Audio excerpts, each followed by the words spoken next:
Hello students, last lecture में मैंने आपको नॉन गवर्नमेंट एजेंसी और नॉन गवर्नमेंट एजेंसी के बारे में बताया था। नॉन गवर्नमेंट एजेंसी में मैंने आपको फर्स्ट पॉइंट बताया था शांति निकेतन। देन इसके बाद का जो पॉइंट है बच्चों वो है गांधी जी कंस्ट्रक्टिव प्रोग्राम, ठीक है ना। यानी कि नॉन गवर्नमेंट एजेंसीज में एक तो शांति निकेतन है, देन सेकंड आता है गांधी जी कंस्ट्रक्टिव प्रोग्राम। गांधी के विचारों को सम्मान देते हुए लोगों के मन में पूरे देश के विकास की भावना को जागृत करना यह तभी संभव हो जब प्रत्येक गांव का विकास हो। इस योजना के अंतर्गत सभी को समान अधिकार, उनके परिश्रम का उचित वेतन, किसानों को उनकी फसल का पूरा दाम तथा बिचौलियों का हटाना मुख्य उद्देश्य रहा था। गांधी जी की शिक्षा को कि जो किसान जिस काम या खेती में मेहनत करता है वह खुद भी उसका सेवन करे। जैसे जानवरों को पालने वाले जो हैं वो दूध का ज्यादा से ज्यादा सेवन करें तथा सब्जी और अनाज उगाने वाले खुद भी कुछ मात्रा में इसका प्रयोग अवश्य करें। देन नेक्स्ट थर्ड आता है बच्चों servants of India society Poona. Madras के मामापुर गांव के अंदर इस संस्था ने केंद्र को आरंभ किया जिससे ग्रामीण युवक युवतियों को खेती बाड़ी और लघु उद्योगों का प्रशिक्षण दिया जाता था। इस संस्था ने अपने केंद्र उत्तर प्रदेश, मध्य प्रदेश में भी शुरू किए थे। देन फोर्थ है बच्चों रूरल कंस्ट्रक्शन वर्क। यह कार्यक्रम 3 मुख्य स्तर जैसे शिक्षा, चिकित्सा, नौकरी व गांव का पुनर्निर्माण जैसे स्तर पर केंद्रित था। यानी कि इस कार्यक्रम के अंतर्गत बच्चों 3 फील्ड थे, शिक्षा का, चिकित्सा का और नौकरी व गांव का पुनर्निर्माण।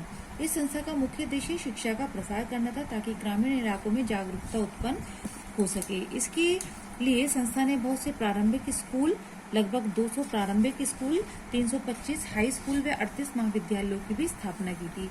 चिकित्सा के क्षेत्र में देश भर में पर्याप्त मिशनरी हॉस्पिटल से चिकित्सकों ने भिन्न भिन्न गाँव में जाकर चिकित्सा शुरू की। गांव के पुनर्निर्माण के अंतर्गत जागरूकता विकसित होने पर क्षमता व साधनों को बढ़ाना व इसके फलस्वरूप उत्पादनों को बढ़ाना ताकि गांव की आर्थिक स्थिति स्वयं ही विकसित होती चली जाए।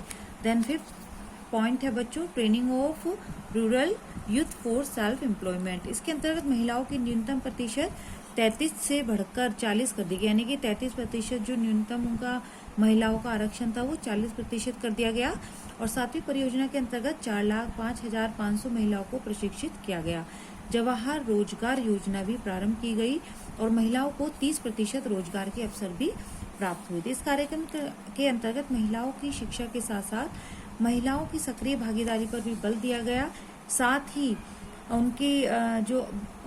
उनके परिवार, अलग अलग परिवारों के लिए महिलाओं की सुविधा को ध्यान में रखते हुए भी शौचालयों का निर्माण तथा ग्रामीण स्वच्छता कार्यक्रम तैयार किए गए।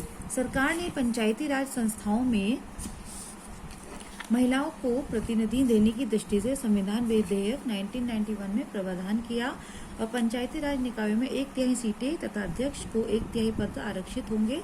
यानी कि महिलाओं के लिए ये पद आरक्षित किए गए। देन लास्ट जो नॉन गवर्नमेंट एजेंसी है बच्चों वो है मारथंडम प्रोजेक्ट।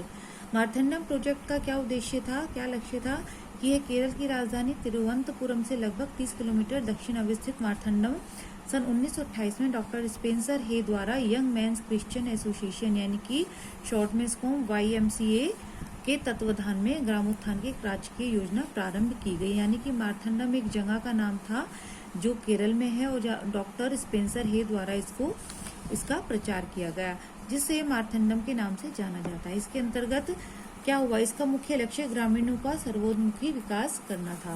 अब इसके लक्ष्य क्या थे, ग्रामीणों के विकास को प्रेरित करना, अपनी मदद स्वयं करने की भावना का विकास करना, ग्रामीणों में सहयोग और सहकारिता का विकास करना, प्रशिक्षण कार्यक्रम का नियोजन करना, पशुपालन, मुर्गी पालन, मधुमक्खी पालन जैसे कुटीर उद्योगों को विकसित करना, पशु नस्ल सुधार से संबंधित योजनाएं करना, ग्रामीणों की आर्थिक समृद्धि के लिए लघु और कुटीर उद्योगों की विकसित करना और उनमें उनको प्रशिक्षण देना, केंद्रों के माध्यम से उनको काम सिखाना, देन सांस्कृतिक गतिविधियों को प्रोत्साहन देना और धर्म प्रचार करना।